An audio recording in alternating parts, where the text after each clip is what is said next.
betapa besarnya amalan 10 hari yang pertama di bulan Zulhijjah ini, sampai ada seseorang yang berkata kepada Rasulullah sallallahu alaihi wasallam, "Walal jihadu fi sabilillah." Apakah juga, beliau ditanya, tidak juga jihad di jalan Allah? Apakah amalan itu bisa mengalahkan? Maksudnya begitu, jihad di jalan Allah. Maka Nabi sallallahu alaihi wasallam menjawab, "Walal jihadu fi sabilillah illa rajulun kharaja bi nafsihi wa malihi falam yarji' min dzalika bi syai'in." Nabi bersabda, tidak juga berjihad di jalan Allah kecuali seseorang yang keluar untuk berjihad dengan jiwa dan hartanya, lalu ia tidak kembali darinya, alias ia telah tewas wafat di medan jihad.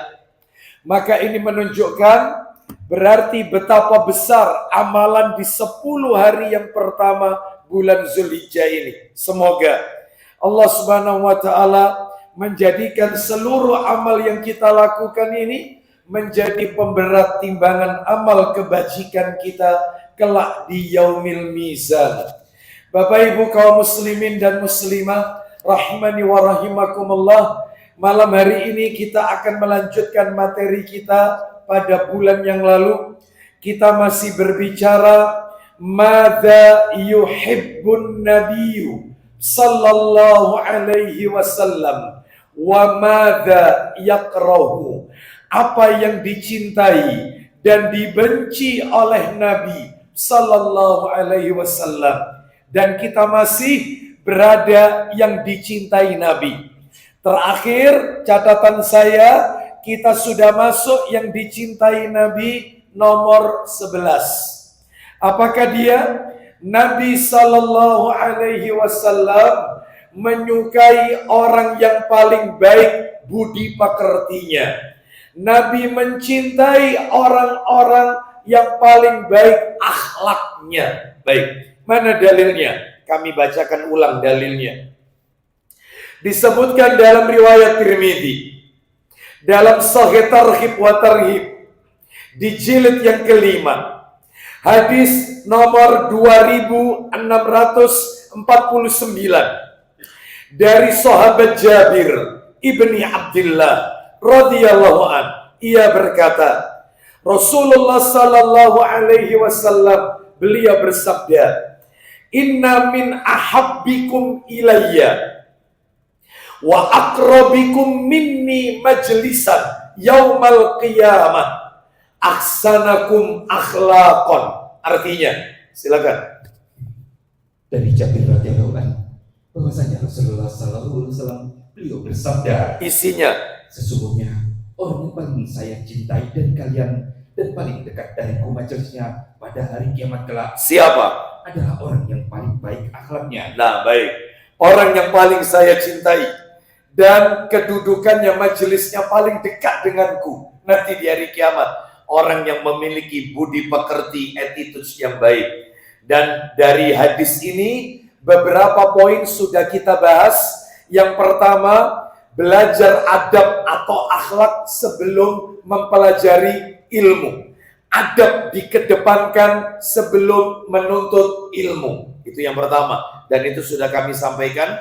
Lalu yang kedua, perbedaan adab dan akhlak. Apa bedanya adab dan akhlak? Ini juga sudah kami sampaikan, tidak perlu kami ulang kembali. Lalu yang terakhir bulan yang lalu, yang kami sampaikan sampai di poin nomor 3. Apakah itu? Kedudukan adab, urgensivitas akhlak di dalam Islam. Dan ini sudah kami sebutkan dalil-dalilnya. Pentingnya memiliki budi pekerti yang baik di dalam Islam. Nah, sekarang kita akan masuk materi yang nomor 4, Bapak Ibu. Pelajaran atau poin keempat. Apakah dia? Persaksian. Persaksian dari orang-orang yang mencintai dan membenci Rasulullah sallallahu alaihi wasallam tentang akhlak beliau. Jadi supaya kita lebih melebar ya. Jadi kita akan lihat persaksian dari orang-orang yang mencintai Nabi sallallahu alaihi wasallam tentang akhlaknya Rasulullah, dan kita juga akan sampaikan persaksian dari orang-orang yang membenci Rasulullah terkait dengan akhlaknya Nabi sallallahu alaihi wasallam. Jadi mereka membenci Nabi tapi mereka mengakui akhlaknya Nabi. Mereka benci sama Nabi tapi akhlaknya Rasulullah mereka angkat junjung tinggi. Tuh, ini persaksian dari mereka yang membenci Rasulullah sallallahu alaihi wasallam. Baik. Yang pertama, persaksian orang yang mencintai beliau. Siapakah dia? Khadijah binti Khuwailid radhiyallahu anha, istri Nabi sallallahu alaihi wasallam yang pertama. Sekalipun Nabi adalah suami yang ketiga bagi Khadijah binti Khuwailid radhiyallahu anha. Jadi kita dengarkan disebutkan, yaitu di dalam riwayat ya, bisa kita lihat ini di dalam kitab sirah ya. Rasulullah sallallahu alaihi wasallam ketika mendapatkan wahyu yang pertama, dan saat itu beliau sedang menyendiri di Gua Hira, lalu Nabi sallallahu alaihi wasallam pergi menemui istri beliau, yaitu Khadijah binti Khuwailid radhiyallahu anha, seraya mengatakan, ini ceritanya Nabi baru pertama kali bertemu dengan malaikat Jibril, menerima wahyu pertama, datang menemui Khadijah radhiyallahu anha sambil mengatakan, "Ai Khadijah, mali wa akhbarahal khabar." Ya. Yang Nabi katakan, "Wahai Khadijah, ai Khadijah, mali, ada apa denganku ini?" Wa akhbarahal khabar, dan beliau pun kemudian menceritakan apa yang menimpa pada beliau. Qala, beliau sallallahu alaihi wasallam berkata, laqad khashitu ala nafsi, sungguh saya takut atas diriku sendiri. Qalat lahu Khadijah, maka Khadijah binti Khuwailid radhiyallahu anha berkata kepada Nabi sallallahu alaihi wasallam, "Kalla abshir." Nah, ini ya. "Kalla abshir, fa wallahi la yukhzikallahu abadan." Tidak apa-apa, bergembiralah, demi Allah dia tidak akan menghinakanmu selamanya. Lalu Khadijah binti Khuwailid radhiyallahu anha melanjutkan perkataannya. Inilah bukti bahwasanya Khadijah mengakui akhlaknya Nabi. Apa kata Khadijah? "Wallahi innaka la tasilur rahim wa tasduqul hadis wa tahmilul kalla wa taksibul ma'duma." Artinya, demi Allah, sungguh engkau, wahai suamiku, orang yang selalu menyambung tali silaturahim. Engkau selalu jujur dalam berkata, dan suka menanggung beban orang lain, dan suka menolong orang yang tidak punya. Nah, berarti ini pengakuan, persaksian dari orang yang mencintai Nabi sallallahu alaihi wasallam tentang akhlak beliau. Berarti akhlak Nabi apa tadi kata Khadijah? Beliau adalah orang yang suka menyambung silaturahim. Beliau adalah orang yang selalu berkata jujur dalam berkata. Yang ketiga, suka menanggung beban orang lain. Dan yang keempat, menolong orang yang tidak punya. Lalu kemudian dilanjutkan oleh Khadijah radhiyallahu anha, "Wa taqrid dhaif, wa taqrid dhaifa, wa tu'inu ala nawaibil haqq." Dan engkau selalu memuliakan tamu-tamu dan membantu orang yang tertimpa musibah. Oh, ya. Itulah akhlaknya Rasulullah sallallahu alaihi wasallam. Mudah-mudahan kita bisa mewarisinya. Apa? Mewarisi apa? Yang pertama, nyambung silaturahim, jujur kalau bicara. Yang ketiga, suka menanggung beban yang diderita oleh saudara kita. Artinya suka memberikan pertolongan. Yang nomor 4, menolong orang yang tidak punya. Nomor 5, memuliakan tamu. Yang nomor 6, membantu orang-orang yang tertimpa musibah. Baik, sekarang kita dengarkan persaksian orang-orang Quraisy. Orang-orang yang membenci Rasulullah Sallallahu Alaihi Wasallam. Mereka bersaksi tentang akhlaknya Nabi. Ceritanya panjang, kami singkat saja. Kami nukil dari kitab Fikih Sirah yang ditulis oleh Profesor Dr. Zaid bin Abdul Karim Az-Zaid. Ya. Baik, kita lihat pada saat firman Allah turun, surat Asy-Syu'ara ayatnya 214. Minta tolong Abu Hurairah dibantu terjemahannya. Surat nomor 26 Asy-Syu'ara ayat 214. Ketika ayat ini turun, wa andir ashiratakal aqrabin. Silakan. 214 itu. Ya, Asy-Syu'ara surat nomor 26 ayat 214. Wa andir ashiratakal aqrabin. Silakan. Dan berilah peringatan kepada kerabat-kerabatmu Muhammad yang terdekat. Baik. Ketika ayat ini turun, berikan peringatan kepada keluargamu, kerabat-kerabatmu yang terdekat Muhammad. Maka Nabi Shallallahu Alaihi Wasallam langsung naik ke atas bukit Sofa, lalu memanggil satu persatu keluarganya. Wahai Bani Fihr, wahai Bani Adi, sampai suku Quraisy dipanggil, Bani Hashim, semuanya keluarga Nabi dipanggil. Hingga mereka semua berkumpul di bukit Sofa, semuanya. Sampai-sampai bila ada seseorang yang tidak bisa hadir, maka dia akan mengutus utusan melihat apa yang terjadi. Dan saat itu datang musuhnya Allah, Abu Lahab. Karena paman Nabi Abu Lahab, keluarga, dia ikut. Karena dipanggil soalnya. Semua keluarga Nabi dipanggil. Menerapkan ayat Asy-Syu'ara 216. Abu Lahab dan para pembesar Quraisy yang lainnya hadir. Abu Lahab paman Nabi, kalau Abu Jahal bukan paman Nabi. Ya. Lalu Nabi Shallallahu Alaihi Wasallam mengatakan kepada mereka, sudah kumpul semua. Apa kata Nabi? Ara'aitum in akhbartukum anna khailan takhruju min safhi hadal jabal akuntum musaddiqi. Ya. Bagaimana menurut kalian bila aku kabarkan kepada kalian telah tiba pasukan berkuda di belakang bukit Sofa, apakah kalian mempercayaiku? Kalian percaya tidak kalau sekarang aku kabarkan di belakang bukit Sofa ada pasukan berkuda ya, yang akan masuk ke tempat kita?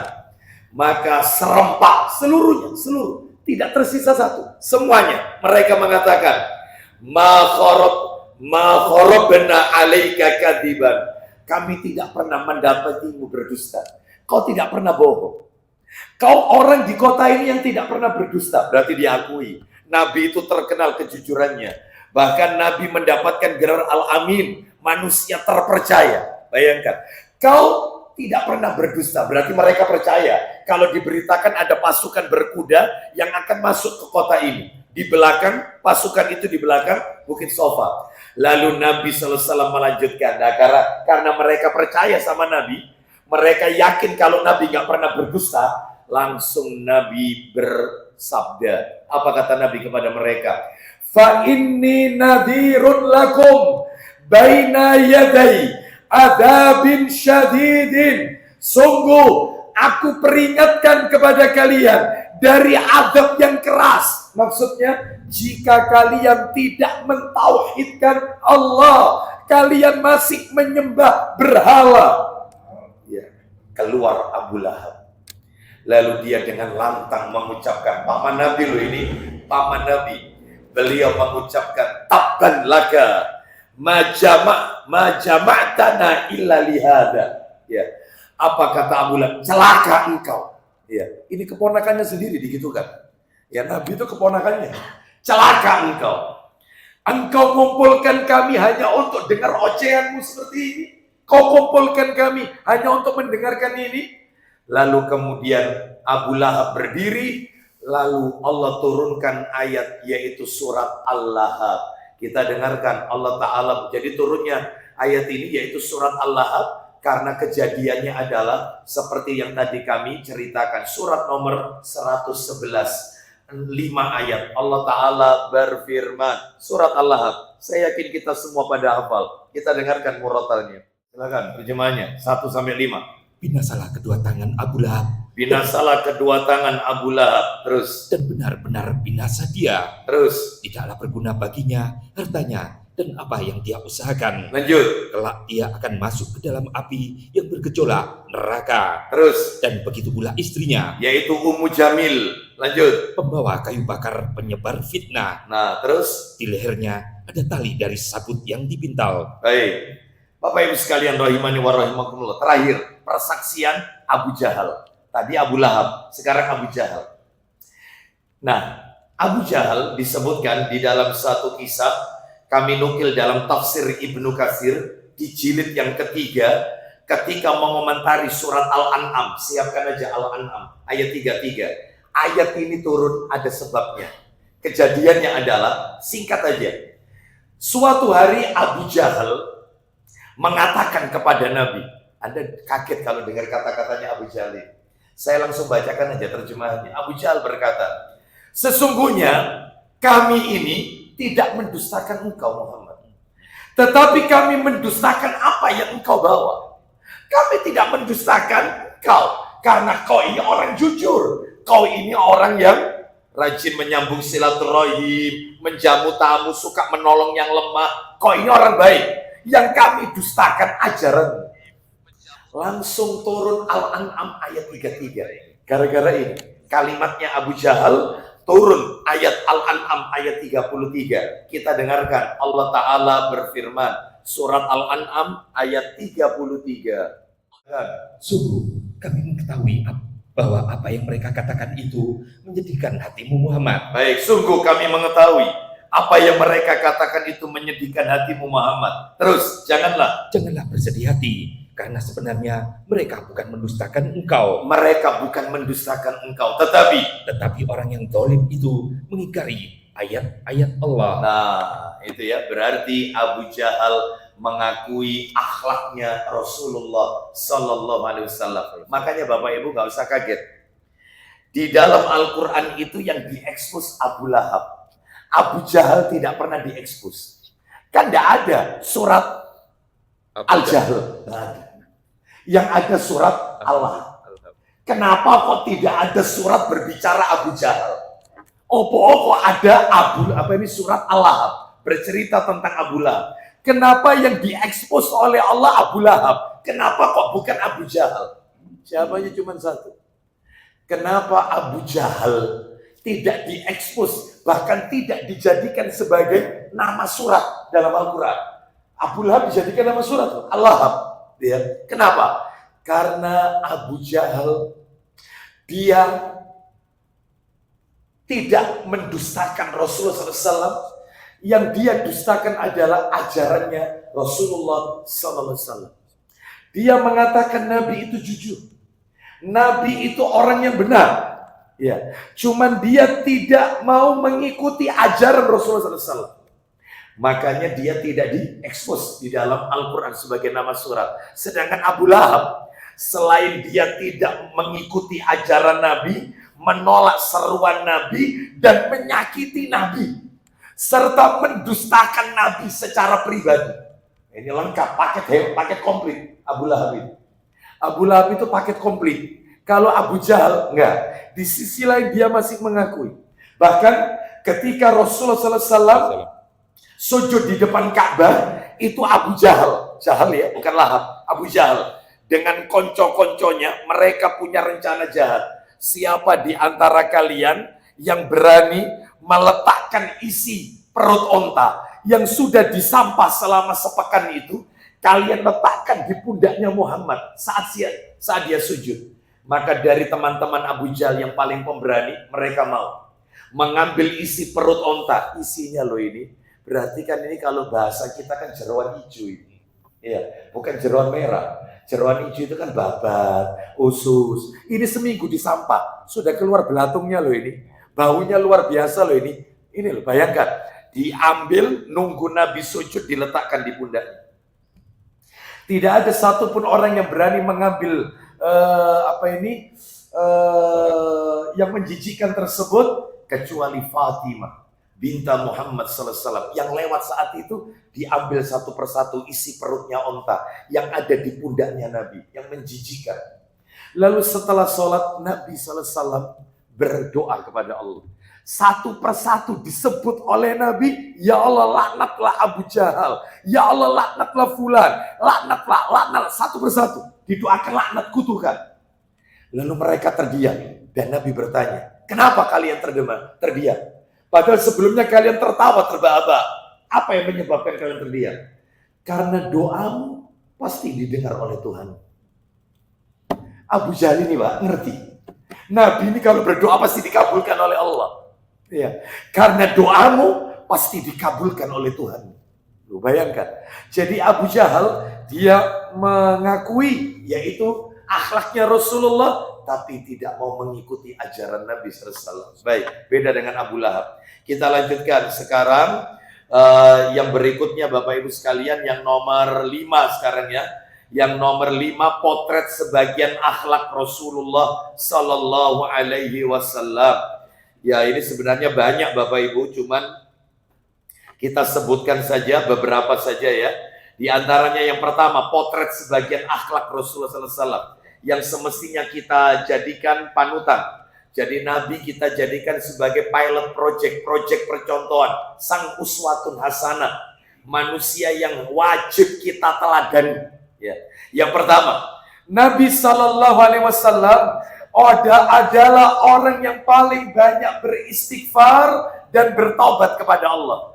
Tidak ada orang yang paling banyak minta ampun dan taubat kecuali Rasulullah SAW. Lah kalau Nabi saja sudah paling banyak minta ampun dan taubat, apalagi kita, saya dan panjenengan yang bukan Nabi, bukan Rasul, mestinya diperbanyak minta ampunnya, diperbanyak taubatnya. Mana buktinya?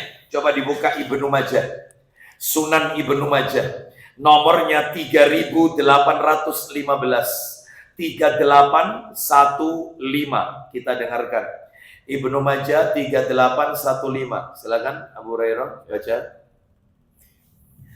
Ya, dari Abu Hurairah radhiyallahu anhu dia berkata, Ya, Rasulullah sallallahu alaihi wasallam beliau bersabda, Inilah astaghfirullah wa atubu ilai fil yaumi mi'ata marrah. Silakan. sesungguhnya saya memohon ampunan kepada Allah dan bertobat kepadanya sehari 100 kali. Lihat kalimatnya, saya meminta ampun kepada Allah dan bertobat kepada Allah 100 kali dalam sehari. Makanya Bapak Ibu, dalam rangka mengikuti Nabi Sallallahu Alaihi Wasallam, ya agar kita banyak bertobat, banyak memohon ampun, jangan pernah tinggalkan sholat duha. Kenapa? Apa kaitannya dengan sholat duha?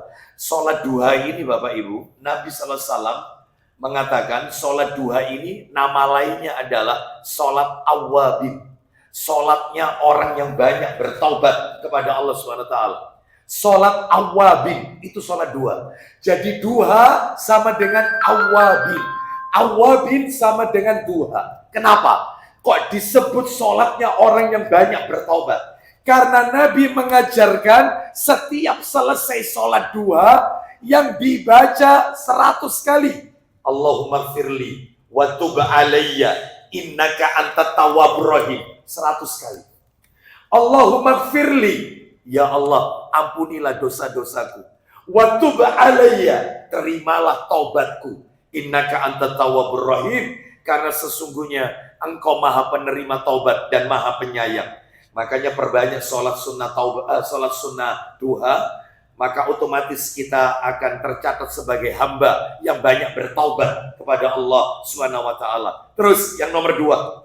Yang nomor 2, bukti atau potret akhlaknya Rasulullah Sallallahu Alaihi Wasallam. Di antaranya, beliau adalah orang yang paling lemah lembut. Beliau bukan orang yang kasar, temperamen, bukan. Beliau ini paling lemah lembut. Buktinya, banyak. Di antaranya, ayo dibuka Ali Imran 159. Apa betul Rasulullah SAW itu orang yang lemah lembut? Ya. Ali Imran 159. Allah Ta'ala berfirman. Silakan. Maka berkat rahmat Allah, engkau Muhammad berlaku lemah lembut terhadap mereka. Karena rahmatnya Allah Muhammad, engkau berlaku lemah lembut terhadap mereka. Sekiranya kamu bersikap keras dan berhati kasar, tentulah mereka menjauhkan diri dari sekitarmu. Tentulah mereka jauh dari dirimu, ya. Tentulah mereka menjauhkan diri dari sekitarmu. Karena itu, maafkan mereka. Terus, dan mohonkanlah ampunan untuk mereka.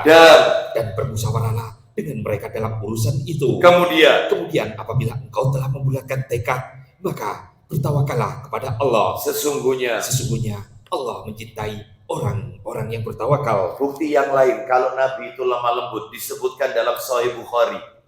Saya bacakan aja ya, nomornya 220. Ceritanya begini, Sahih Bukhari nomor 220. Saya yakin Bapak Ibu sering mendengar kisah ini dari sahabat Abu Hurairah radhiyallahu an yang menceritakan ada seorang Arab Badui kencing di salah satu pojok masjid. Pernah dengar cerita ini? Ya. Maka manusia yang lain akan menghardiknya, membentaknya. Namun justru Nabi bersikap lemah lembut kepada orang Arab Badui tersebut. Dikasih nasihat. Ya. Ketika para sahabat ingin membentak menghardiknya, kata Nabi, biarkan dia menyelesaikan hajatnya sampai selesai, lalu siramlah, yaitu najisnya, suruh dia datang kemari. Begitu didatangkan, lalu dijelaskan Nabi. Sama Nabi, ini masjid, tempat yang suci, sedangkan itu kotoran, najis, tidak boleh buang hajat di dalam masjid, rumahnya Allah. Itu apa kata orang ini? Ya Allah, berilah rahmat kepada Muhammad, yang lain jangan. Karena yang lain mau membentak. Nah, andai kata kalau itu dibentak, kira-kira najisnya tambah melebar atau tidak? Melebar. Kan awalnya ngadep sana karena kaget. Nah, oleh sana. Tambah melebar. Ya. Yang kedua, ya. Orang buang air kecil dihentikan mendadak. Enak apa tidak? Sakit. Maka kata Nabi, biarkan dia menyelesaikan hajatnya sampai tuntas. Lemah lembut ini. Kira-kira takmir al-muhajirin bisa kayak gini kira-kira? Ya, baik. Ada lagi, yaitu misalnya disebutkan di dalam riwayat Muslim. Coba dibuka Sahih Muslim. Nomornya 1057. 1057. Ya. Atasnya 1749. 1749 siap. Baik, silakan. Ayo dibaca. Silakan. Dari Anas bin Malik radhiyallahu anhu, dia berkata, Iya. pada suatu ketika aku berjalan bersama-sama Rasulullah SAW. Lalu kemudian apa yang terjadi? Saat itu beliau memakai selendang buatan nacuran yang tebal pinggirnya. Lanjut. Tiba-tiba seorang Arab Badui mendapatkan beliau. Nah, ada orang Arab Badui mendapati beliau, terus Lalu ditariknya selendang Nabi tersebut Sampai sekuat kuatnya, baik, ditarik selendang itu sekuat-kuatnya sampai sehingga kulihat selendang tersebut membekas di leher Rasulullah SAW karena kuatnya tarikan tersebut. karena kuatnya tarikan sampai membekas merah. Perih loh itu, tarik. Iya. Ini Nabi. Bayangkan, digitukan oleh orang Arab Badui. Lanjut teruskan. Kemudian orang tersebut berkata, Iya, wahai Muhammad, iya. Wahai Muhammad. Kan nggak punya adab ini. Hai Muhammad, lanjut. beritakanlah kepada bendahara Tuhan agar memberikan harta yang ada dalam pengawasan Tuhan kepadaku. Terus. Rasulullah SAW menoleh kepada orang itu sambil tertawa. Nah, Nabi melihat orang Arab Badui itu sambil tertawa. Itu kalau kita digitukan ya apa kalau kita? Pedang. Karpopo. Itu. Jadi marah-marah kalau kita. Nabi enggak, malah tertawa. Terus kemudian Kemudian diperintahkan oleh beliau agar orang itu diberikan sedekah. baik, berikan apa yang kita miliki, berikan sedekah kepada orang yang berikan. Masya Allah, lemah lembut. Ya. Contoh yang lain banyak sekali. Ya. Di antara yang lainnya, Nabi Sallallahu Alaihi Wasallam adalah manusia yang paling pemaaf di muka bumi ini. Orang yang paling pemaaf. Buktinya, buka Sahih Muslim 2190. 2190. Ya, atasnya 4060 dari sahabat Anas radhiyallahu an. Ayo baca, silakan. Dari Anas bin Malik radhiyallahu an bahwa seorang perempuan Yahudi mengantarkan daging yang telah dibubui racun kepada Nabi sallallahu alaihi wasallam. Perempuan Yahudi memberikan daging ya kepada Rasulullah yang daging itu sudah dibubui racun. Terus kemudian Lalu beliau makan sebagian. Nabi memakannya. Duh, sebentar, kok dimakan Ustaz? Ya. Bukankah itu pemberian orang Yahudi? Benar. Bukankah orang Yahudi kalau menyembelih itu tidak baca bismillah? Benar. Lalu kenapa dimakan oleh Nabi? Kan yang ngasih ahlul kitab.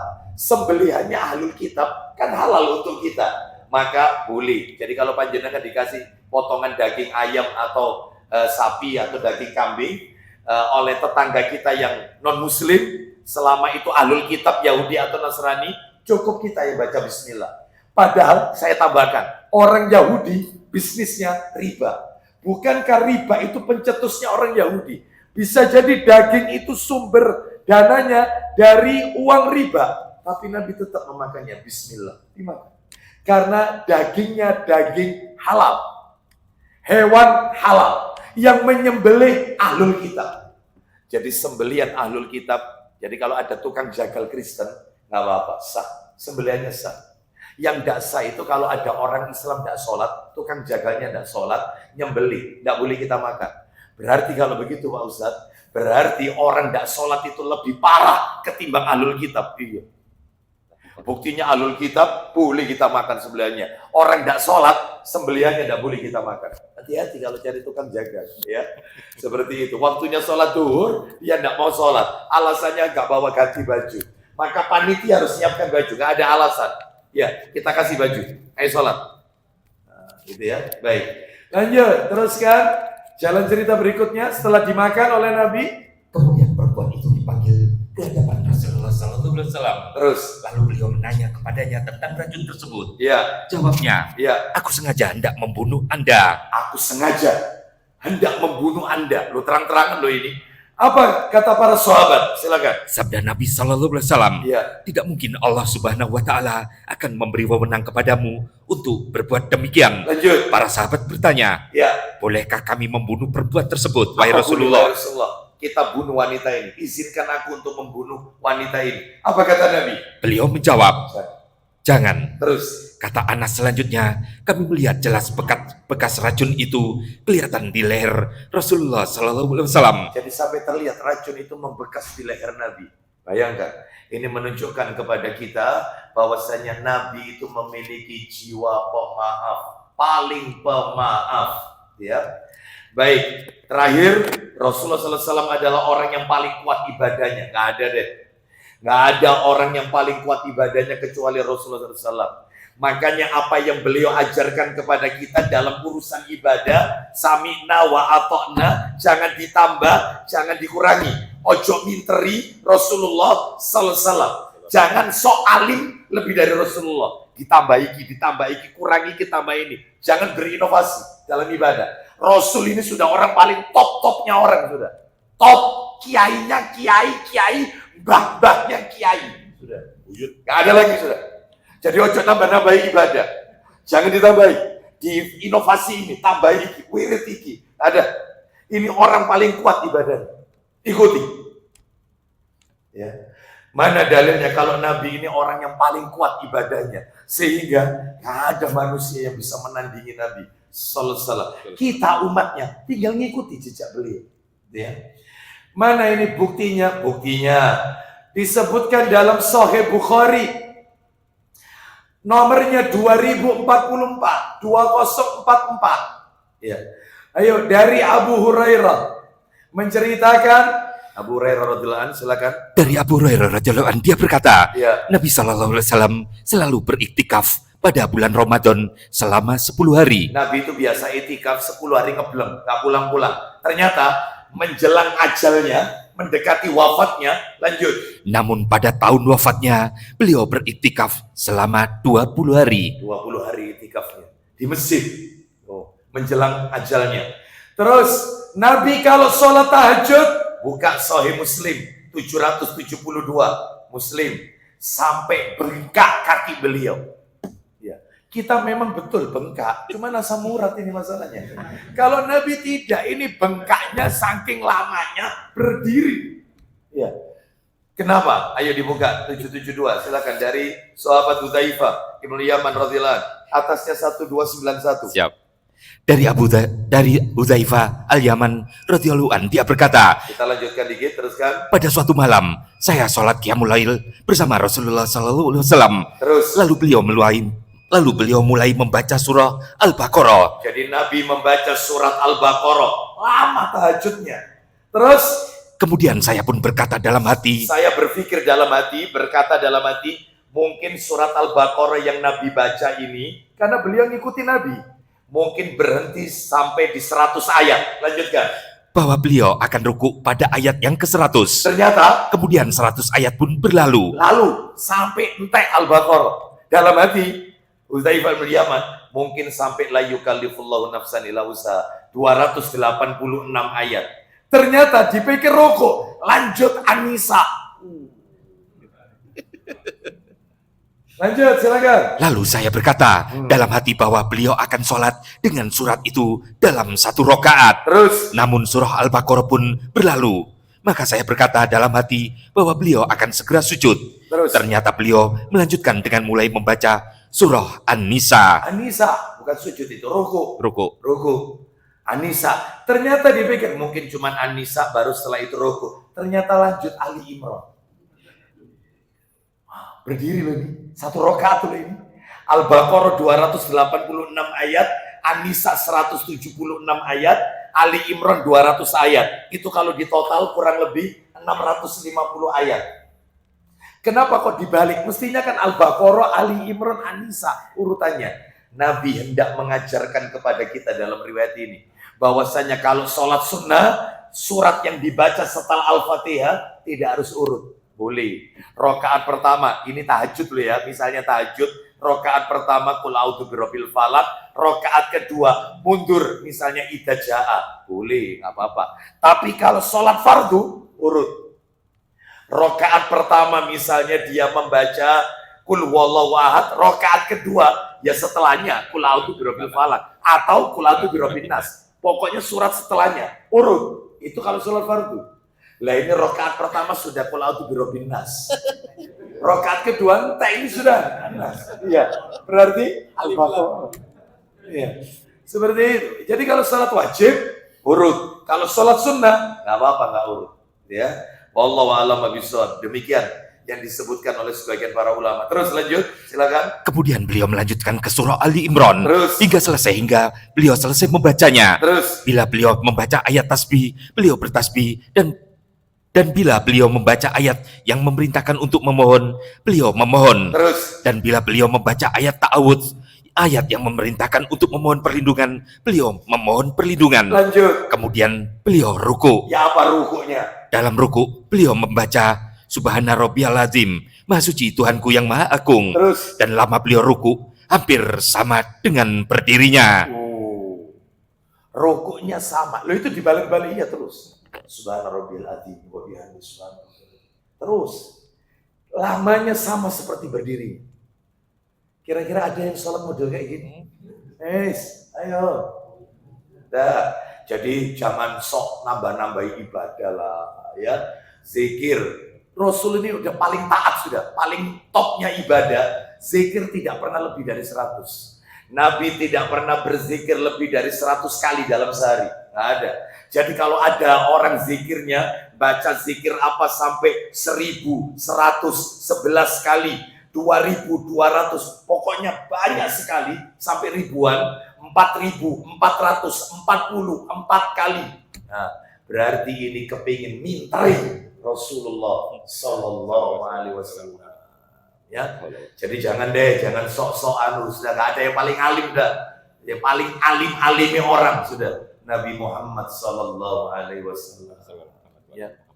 Baik, kita lanjutkan karena di zaman Nabi ada seseorang itu yang mendatangi rumah Nabi, lalu mereka bertanya kepada istri Nabi yaitu Aisyah radhiyallahu anha, bagaimana ibadah Nabi dalam keseharian? Ya dijawab sama Aisyah, Nabi terkadang sholat malam, terkadang tidak.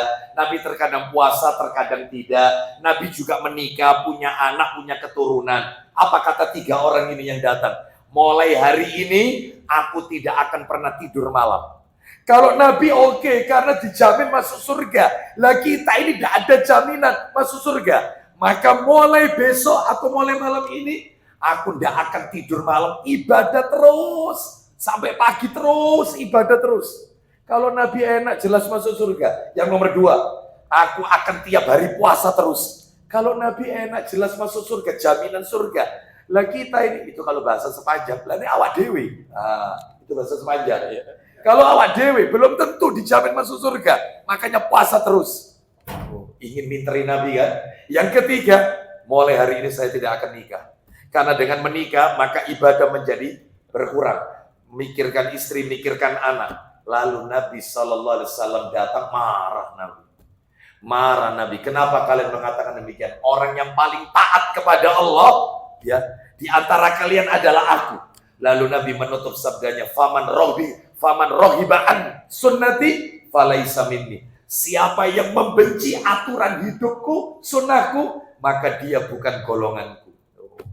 Jelas. Jadi dalam hal ini ikuti saja apa yang diajarkan oleh Rasulullah SAW. Jangan membuat perkara-perkara yang baru dalam tanda kutip ibadah, bukan duniawi, ibadah. Ya. Wallahu a'lam bishawab. Baik, sekarang kita masuk materi penutupnya adalah materi yang nomor 6 ini ya. Beberapa contoh akhlak mulia, insya Allah karena ini panjang materinya. Beberapa contoh husnul khuluq, akhlak yang baik, akhlak mahmudah. Kita akan lanjutkan saja pada kesempatan-kesempatan berikutnya. Atau ini aja, saya ambilkan dari nukilan ini aja hadis. Sisanya nanti bisa kami share dalam bentuk PDF ke Takmir Masjid Al-Muhajirin. Jadi intinya contoh akhlak yang baik itu ada 27 ya Bapak Ibu. Banyak. Ini saya sebutkan 3 saja, sesuai ada dalilnya ini soalnya. Baik. Jadi beberapa contoh akhlak yang baik, kami tutup kajian kita hadis riwayat Al-Baihaqi. Al-Baihaqi disahihkan oleh Syekh Albani rahimahullah dalam kitab Sahih Jami'us Shahir. Jadi begini, Nabi SAW berwasiat kepada Abu Hurairah radhiyallahu anhu dengan sebuah wasiat yang agung. Beliau bersabda, nah ini ya, alaika bihusnil khuluq, wahai Abu Hurairah, seyogyanya Anda memiliki perilaku yang baik, husnul khuluq. Abu Hurairah radhiyallahu anhu berkata, apakah husnul khuluq itu wahai Rasulullah? Apakah akhlak yang baik itu seperti apa akhlak yang baik? Allah, Nabi bersabda, 1, tasilu man qata'aka, Anda menyambung silaturahim kepada keluargamu yang memutuskan hubungan dengan dirimu. 2, wa ta'fu amman dzalamaka, engkau maafkan kesalahan atas orang yang mendolimi dirimu. Yang ketiga, wa tu'ti man haramaka, Anda memberikan kepada orang yang enggan memberi kepadamu. Artinya kau berikan sesuatu kepada orang yang bakhil, pelit dengan dirimu. Nah, ini salah satu daripada contoh husnul khuluq. Masih banyak, dermawan, sabar, berwajah ceria, suka meninggalkan debat, gak suka debat, ridho terhadap takdirnya Allah, meninggalkan yang Allah haramkan, malu, jujur, menahan diri dari perkataan dan perbuatan yang tidak manfaat, bakti kepada orang tua, bersikap tenang, tidak tergesa-gesa, pandai bersyukur, berbuat baik kepada tetangga, tidak suka iri, dengki, hasad, suka jaga lisan, amar ma'ruf nahi mungkar, suka memberi nasihat kepada kaum muslimin, taat kepada ulil amri, tidak menentang ulil amri, semangat dalam ibadah, tidak mudah putus asa, amanah, menjaga kesucian, selalu menjaga wudhu, berani mengatakan yang hak, memuliakan tamu, dan seterusnya. Banyak. Semuanya ini ada dalilnya, Bapak Ibu sekalian. Ya, karena terbatasnya waktu kami cukupkan sampai di sini saja. Demikian, semoga menjadi sedikit tambahan ilmu yang bermanfaat bagi saya pribadi dan mudah-mudahan bagi para jamaah semuanya. Dan semoga Allah Subhanahu wa taala menerima semua amal ibadah kita dan semoga Allah ya menjadikan kita orang-orang yang istiqomah dalam mentaati Allah Azza wa Jalla sampai ajal menjemput kita, dan kelak Allah mewafatkan kita dalam keadaan husnul khatimah. Kita tutup wassallallahu ala nabiyyina wa ala alihi wa sahbihi wasallam. Subhanakallahumma wa bihamdika asyhadu an la ilaha illa anta astaghfiruka wa atubu ilaik. Wa akhiru da'wana anil hamdulillahi rabbil alamin. Assalamualaikum warahmatullahi wabarakatuh.